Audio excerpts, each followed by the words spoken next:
martial artists around the world, mixed martial artists around the world, African mixed martial artists around the world. I am pumped and excited to share with you the Kalunga, the African mixed martial art you have not heard about. African martial arts have been completely obscure.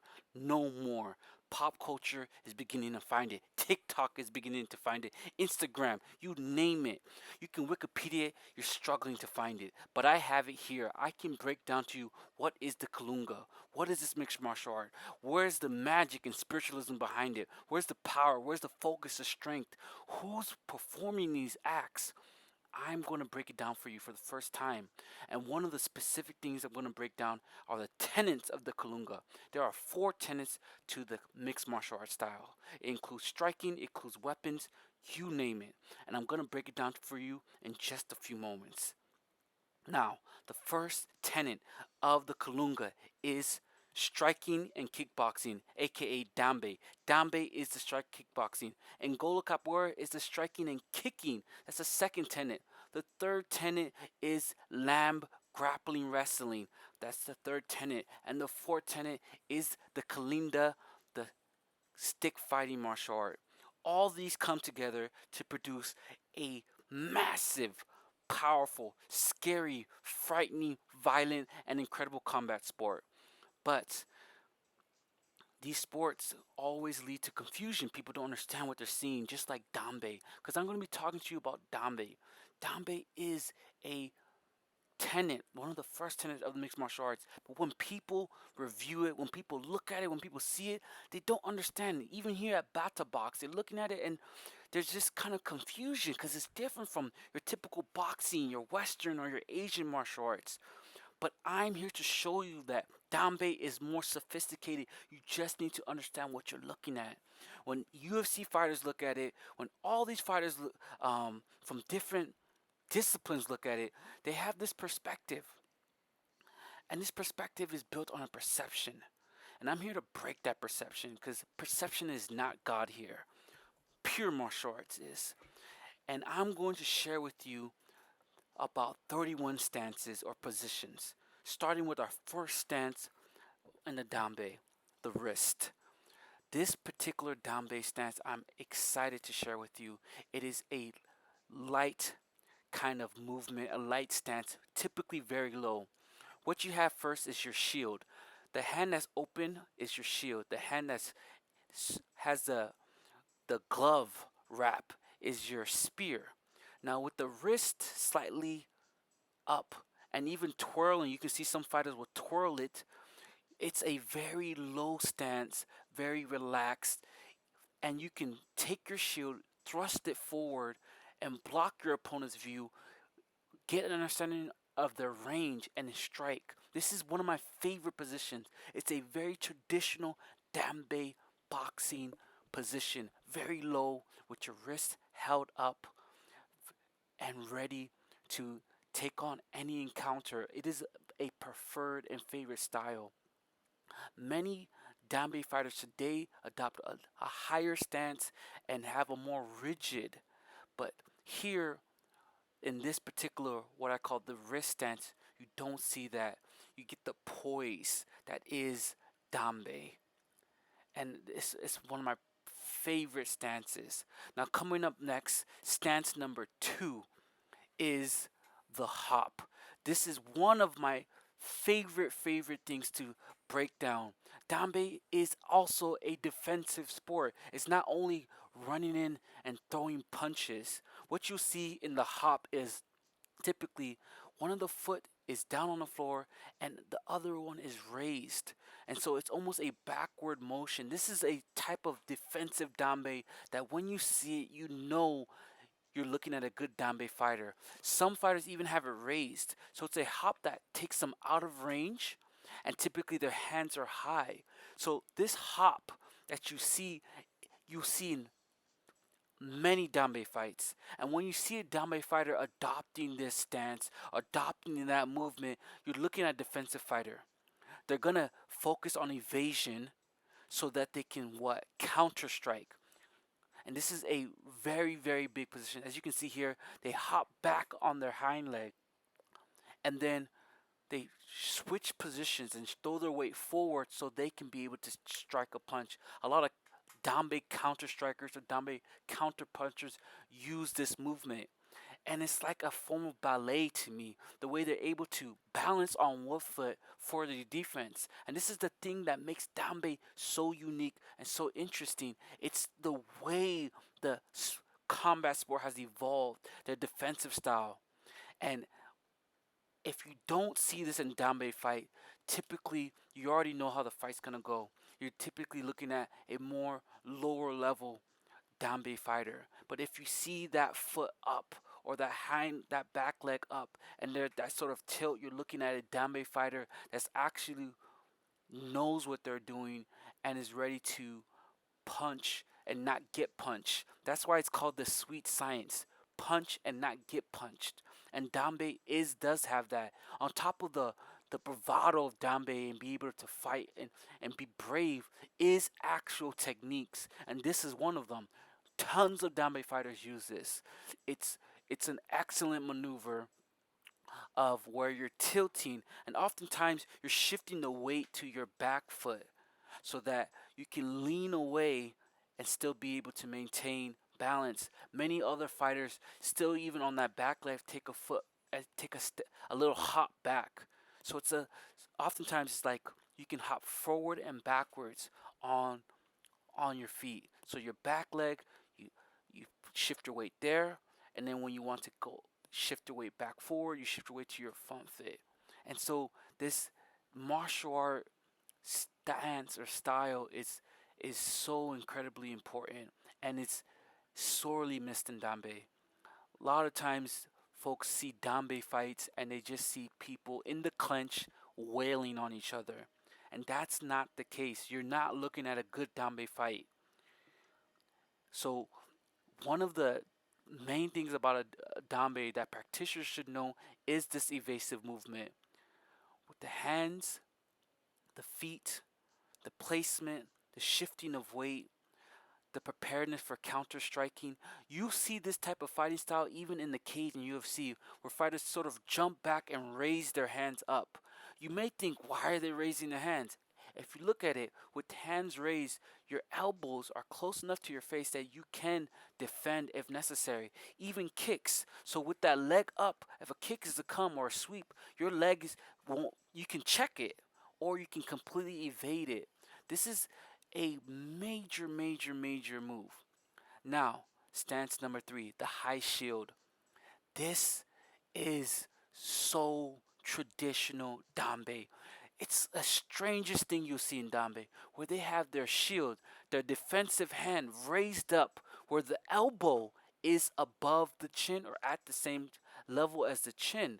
Now, for most, this is a strange position, but it's pretty similar to your boxing when they raise both their their fist to kind of cover their face. It's the same idea, but with Dambe, remember, it's one arm boxing, so you're going to have one hand high in the air for your defensive stance or your defensive guard, if you will.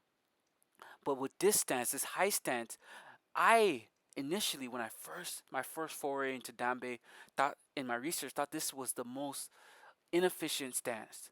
But upon closer research and inspection, with such a high stance where your elbow is high up above your chin, your shoulders are raised, and it protects your chin from getting hit. So it protects you from a knockout. Many, many Dambe fighters today have completely dropped this quintessential guard. It's very important. It's very powerful. You get the protection you need. So if someone was to come in, you have your bicep, you have your shoulders protecting your chin.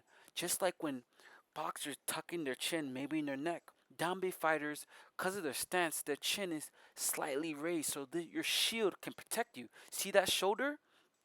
So it's really, really key to understand the high shield.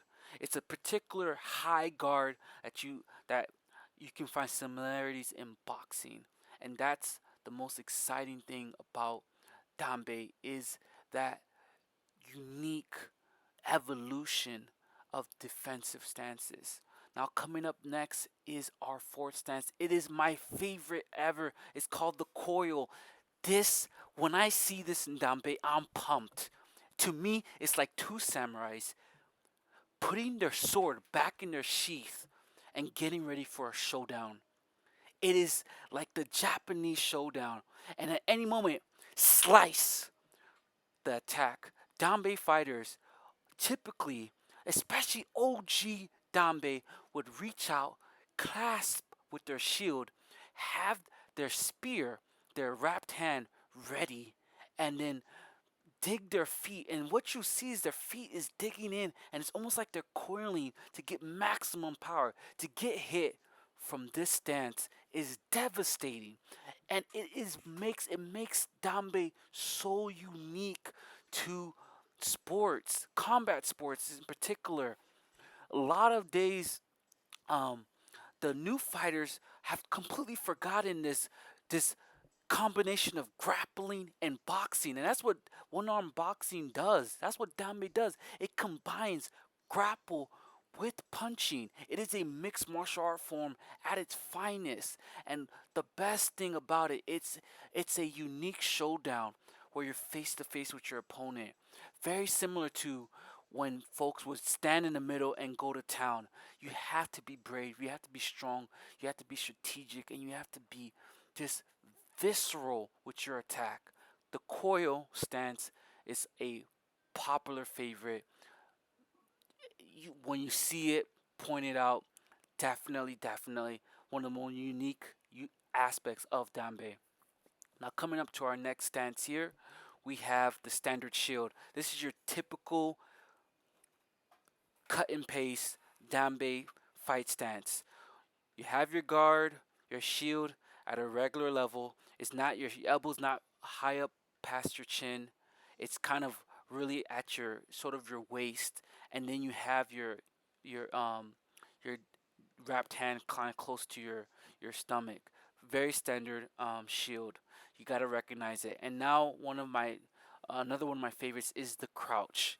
Now Dambe folks, traditional Dambe folks would get really low, really low, and they'd crouch like a tiger. And you see something similar. This is one of my favorite fighters who's known for getting real low, crouching, and with steady gaze and precision, even dropping his shield, would fight. Many fighters in UFC or in mixed martial arts will do that in the beginning. They drop a really low stance, a really crouching kind of stance before they fight when the bell rings. In Dambe, you're doing it in the fight, not before the bell rings. I've never really liked when mixed martial artists would do that. To me, it wasn't a true stance. It wasn't part of your actual fight style. It was more of a stylistic showing of your preparedness. But in Dambe, it is an actual position and feet position, body motion, and strategy, getting really low on your opponent. Now, today's martial arts, folks stand high, and I think that's the influence of Muay Thai and a lot of these kickboxing, where you stand really high when you're fighting. But Dambe, especially traditional Dambe fighters, they crouch. They crouch really low, like a tiger or a cheetah or a lion. And that element of African martial arts is so key and is so unique and is so fascinating. And folks who don't recognize it won't know that when you see this stance, you're looking at a fighter that's either gonna go into a coil, reach out, or it's gonna really place a lot of energy in that back foot to launch an attack. And they very sneaky fighter where they're really low. Now, for other fighters who say, hey, we deploy kicks, you're in the range of fire. No, Dambe is prepared for that. They know that stance, they know how to leverage it. And this is part of the evolution of fighting, the evolution of martial arts. Dambe practitioners, African mixed martial artists, really like tap into this. Like this, this is so unique to the way we fight. It's not always this tall, straight Western or Asian style. It's it can baffle another fighter if they're at that range. The next stance is the prowl, very similar to the crouch, but typically right now we have it frozen in a screenshot. A prowl is a just a movement where they drop their wrapped hand. They have their shield out and they sort of would small steps towards their opponent, just like prowling like a wild animal. It's one of the most unique instances of some OG old school Dambe fighters where they just sort of walk small steps around towards their opponent. And it's a really interesting game changer. Next is the lean. Now, the lean is where you would see, it's part of that going back to that hop, that Dambe style where you're putting a lot of energy or body weight on your back leg. A lot of Dambe fighters who are defensive lean. Again, just like Muay Thai, where you have a full lean towards your back. Dambe fighters lean with their from their with their front foot to sort of put a distance between them and the other fighter. It's a very, very, very great position. Textbook defensive Dambe. Love to see it in a fight.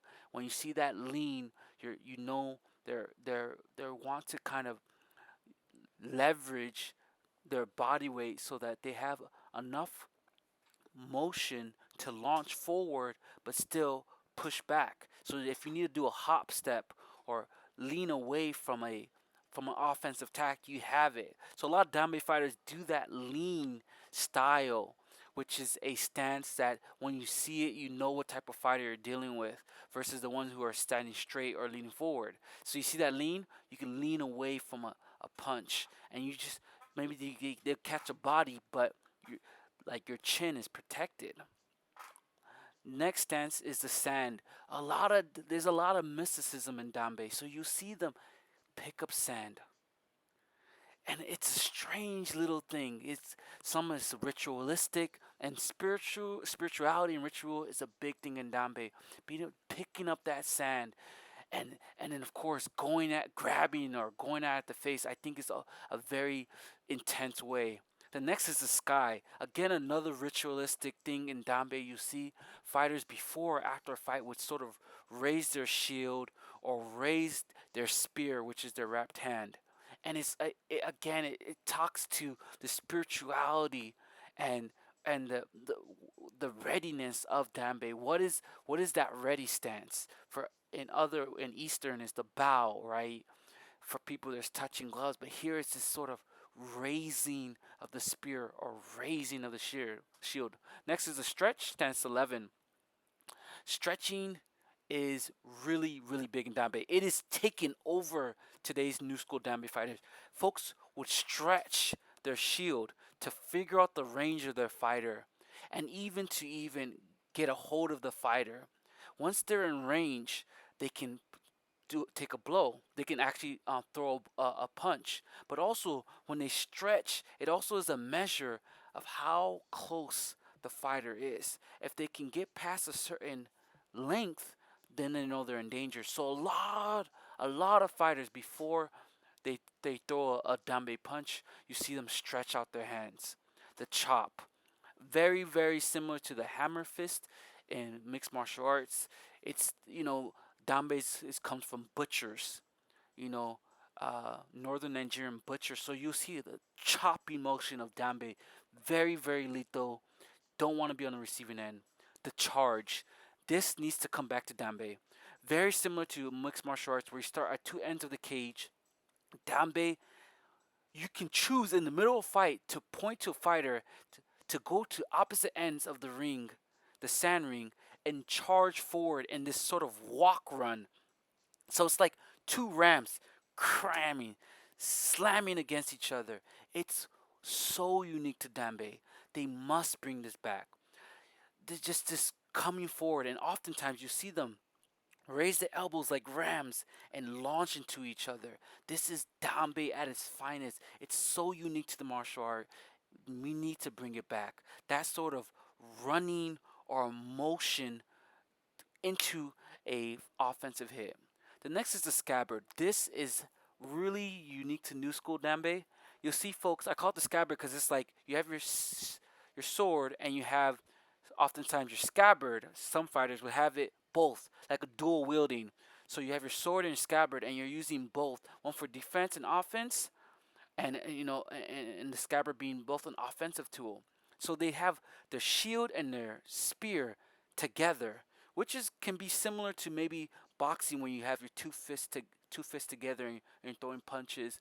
A lot of new school Dambe fighters have the fist and have the the spear. I mean the shield out at the same time, and it's not my favorite stance, but it's something to point out.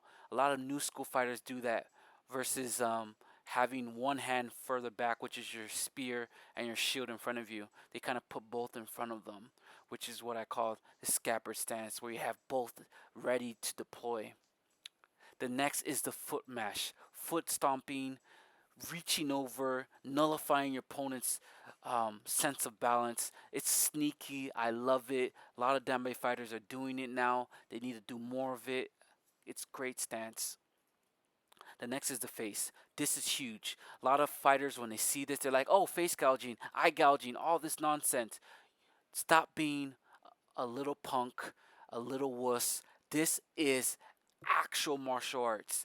You, where you can stretch your hand and mush that face. This is core to Dambe. This happens often when they're stretching. They get a hand on the face, blocking the opponent's vision, and then right after a strike. My favorite as well is the catch, where because you have an open hand instead of a closed fist, and like in boxing, two closed fists, you can catch punches. You can grab their hand and hit them with a punch. It's one of my favorite parts of Dambe because you have to have strong grip. You have to have great timing to execute it, where you catch their hand and then you punish them with a hit.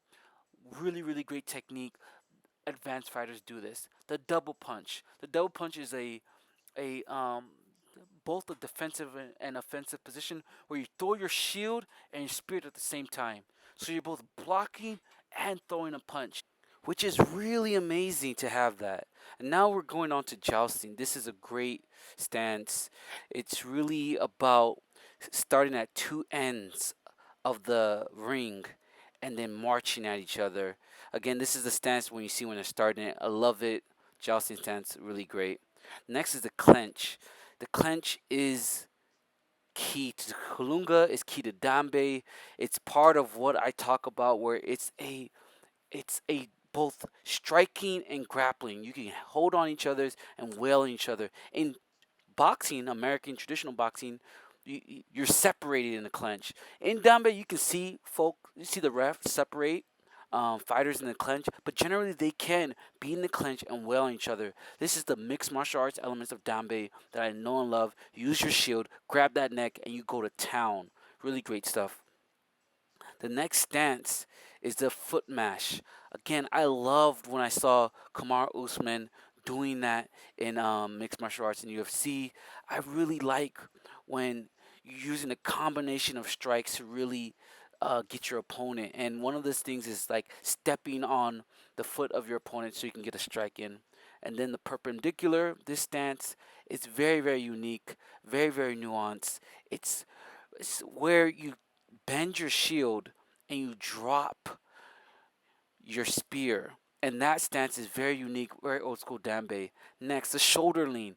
This is very, very, very interesting. You'll see this in a lot of old Dambe fights and new Dambe fights where they're sort of stretch their shield and they lean in parallel with it. They have their head in parallel with their shield and they're leaning away and they're stretching. This is really big in Dambe. You'll see it a lot. Really great stance as well. And then the grapple. And here, this is huge. It's huge. This is the mixed martial arts of Dambe where you can really hold and even can do a judo move on your opponent. There's so much exploration for this in Dambe. The triangular form, stance 25. Again, I really love it is where you bend the shield and you bend your spear, and you kind of have this sort of triangular motion around the arms, as you can see here. Again, very cool Dambe stance. You don't see it a lot.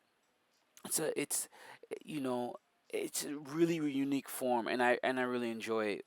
Again, the beckon in Dambe, when I first started doing Dambe and practicing it, I did this all the time. You just would just beckon, and it was really getting your hands ready to grab a hand, grab a punch, and just kind of like a snake grab your opponent. Love this stance. The W form, very similar to the triangle stance in that it's a strange sort of stance that sort of positions you differently in front of your opponent. Again, it's also very defensive. The next stance is the back point. I love the back point because it took me several, maybe a year or two to understand this stance. When they do that with the back fist, they're really getting ready for a spinning back fist. It's a really great position. The twist. Now here, it's this is like one of those unique down base stance where they really turn their body when they're going against their opponent or evading. The fencer. A lot about Dambe looks like fencing, where you can see them thrust their spear like you would those fencing swords, and it's a really great position. Love it. The inverse. Now here is where you have your spear in front and you have your shield low. I really love this stance. It's really unique, old school Dambe. Love to see it. And that's pretty much all 31 stances, and that's what the Kalunga is. I really hope you enjoyed it. Like, Dambe is so rich, and when you start to see it along with the other martial arts, you're going to be surprised how it's going to shock the world.